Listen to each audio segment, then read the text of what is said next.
All right, let's get right into it. Today, we're talking about corruption in India. And the big idea here is that this isn't just about a few bad people doing bad things. No, it's a systemic problem, what some academics even call an institutional pathology.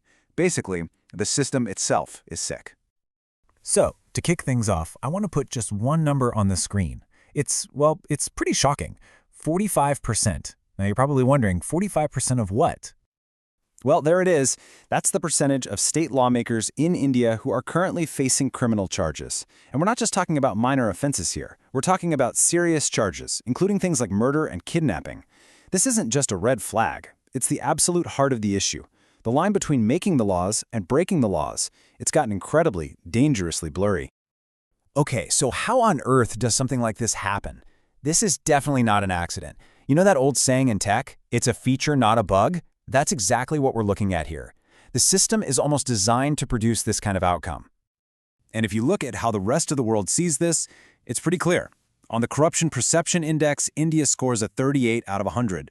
For context, the global average is 43. So, yeah, that's not great. And this isn't some one-time dip. It's a consistent, chronic problem that points to some really deep institutional weakness. And what's really worrying is that this trend is just getting worse. It's not just that 45% of state lawmakers have cases. Get this, over 1,200 of them face serious charges. And it goes all the way to the top. 40% of chief ministers have criminal cases against them. And in the 2024 national election, almost half, 46% of the winners have criminal records. The numbers just keep climbing. So this all leads to a really obvious but really important question, right? Why would any political party choose candidates with criminal records? I mean, it sounds completely crazy, but the answer, as it so often does, boils down to one thing: money. Here's the deal. Running for office in India is unbelievably expensive, and that has led to what experts call the monetization of political competition. It's a fancy term for a simple, pretty cynical idea.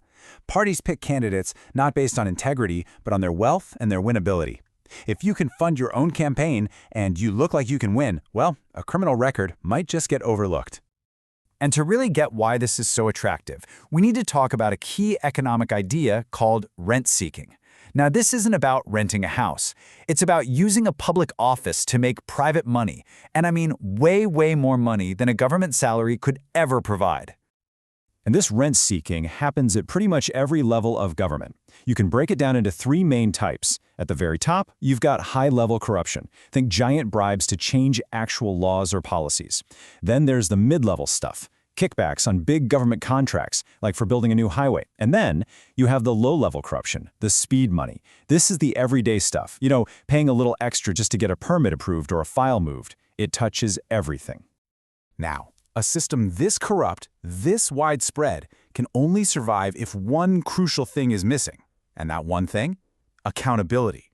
If there are no consequences, why would anyone ever stop? Take a look at this number, 11,318.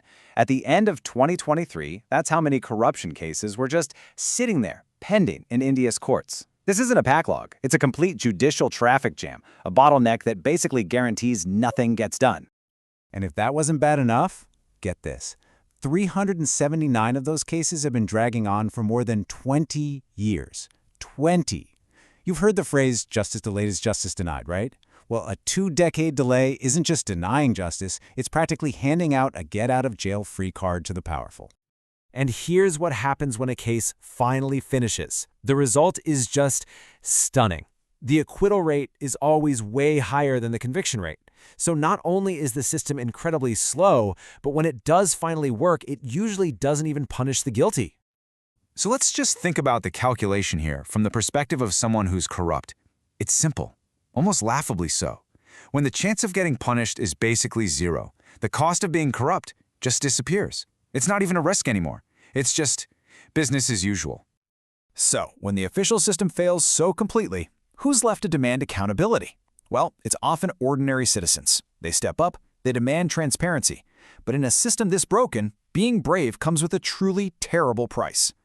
Over 107. That's not just a number. That's the number of citizen activists who have been killed, murdered, for using India's Right to Information Act, a law that was literally created to expose this very corruption. They were killed for asking questions. And this quote really just says it all. When the exercise of a legal right to seek transparency results in mortal danger, it renders the legal framework nullified. Just think about that. What good is having a right on paper if you can be killed for actually trying to use it? It makes the law totally meaningless. So now, let's put it all together and see how this vicious cycle actually works, how it just keeps feeding on itself. It all starts with shady political funding that gets compromised politicians elected. Once they're in power, they protect the bureaucracy that allows for all that rent-seeking we talked about. The whole thing is propped up by a broken justice system that makes sure nobody ever gets punished. And the end result? Public trust is destroyed, and you're left with what's called a democratic deficit. Okay, so this sounds pretty bleak, right? But it's not hopeless. The question is, how do you break a cycle that's so deeply embedded? Well, the analysis we're looking at points to 3 key areas, 3 pressure points, where real change could actually begin. And what's really interesting here is that the solution isn't about writing a bunch of new laws. India has plenty of laws against corruption. The focus is on making the existing system actually work. First, you have to bring back judicial deterrence. That means clearing that insane backlog of cases and making sure politics can't interfere with prosecutions. Second, you have to protect the people on the front lines, the activists and the whistleblowers. And third, you need smart, targeted reforms to the bureaucracy itself, simplifying the crazy, complex rules that create all the opportunities for bribes in the first place. And so that all brings us to the final, and maybe the most important question of all. The roadmap for reform? It's pretty clear. We know it needs to be done. The real question is this: is the political will actually there to do it? And the answer to that? Well, it goes way beyond charts and data. It gets to the heart of political courage and, ultimately, to the very future of India's democracy.